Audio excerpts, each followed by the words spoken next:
Hello and welcome to Scale Stuff. In this week's video, I'm going to be reviewing the Tamiya 1/35 scale Panzer II. But before we get into the model, it's time for a little bit of history. Designed as a stopgap before the Panzer III and IV were finished, the Panzer II had its golden years during the opening years of the Second World War. Thousands of these tanks were used during the invasion of France and Poland. Lightly armed and armoured, it can be argued that it was already outclassed by the time of its use, as both French and British tanks both outgunned and out-armoured this tank. Its main strength was in how it was used, fitting in with the new German Lightning War doctrine, or Blitzkrieg as it's now known. It had good speed and mobility, which allowed it to advance faster and further than the Allies thought was possible, and a designated radio operator within this tank allowed for better communication and synchronisation during an attack. This enabled the Germans to capitalise on their gains during the opening days of the invasion of France. After the opening years of the war though, the Panzer II would become obsolete as a main fighting tank, and throughout the rest of the war were used for more internal security and reconnaissance roles.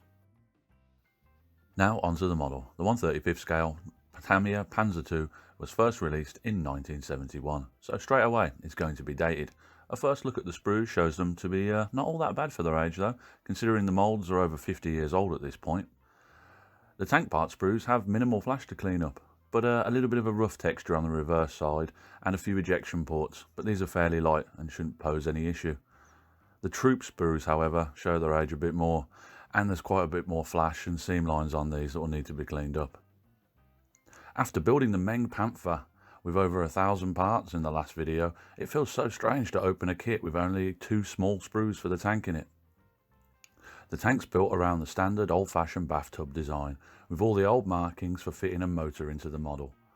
The wheel arms are also pre-moulded into the sides of the tub. As always, I checked around on the internet to see if there are any inaccuracies in the kit, and braced myself for the huge essay of errors that this model was bound to have, and was pleasantly surprised actually.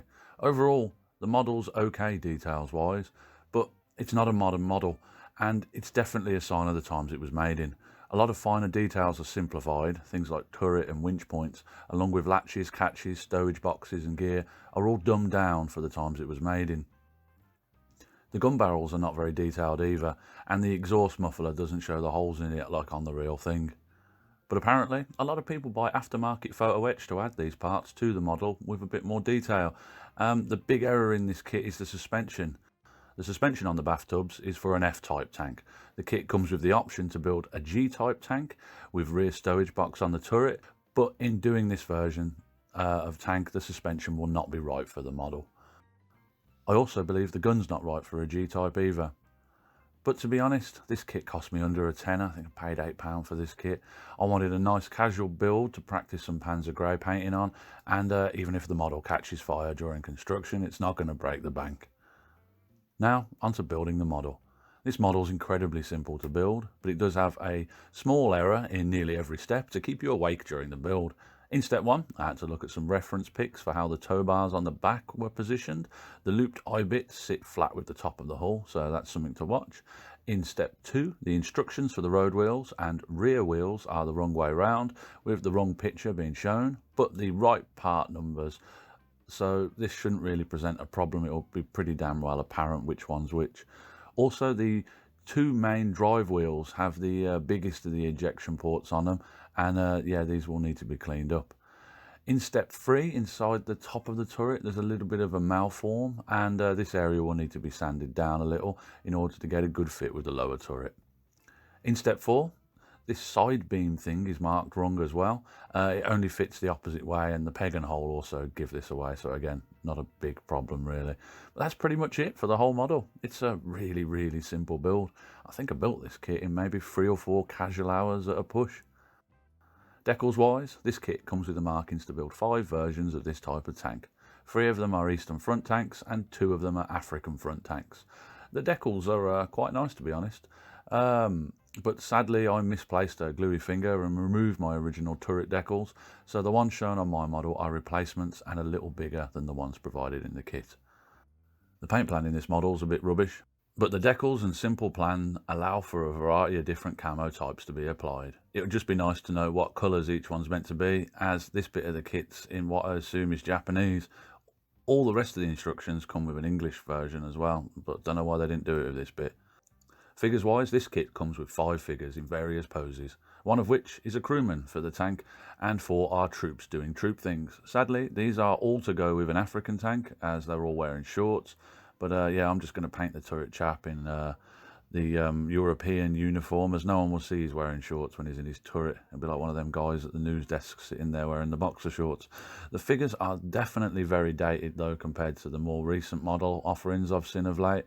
They have a ton of seam lines that will need to be cleaned up, and the details and poses are not the crispest or nicest that I've seen, but I still think their inclusion in the kit is a nice feature, as the chances are the troops will end up as a practice piece for African Corps uniform paint schemes. Conclusion: the Tamiya 1/35 scale Panzer II is a dated model. At over 50 years old, this kit shows its age a bit, but it's not as bad as some of the other Tamiya models from this time period. Overall, the kit goes together easily, with a few faults here and there to keep you awake.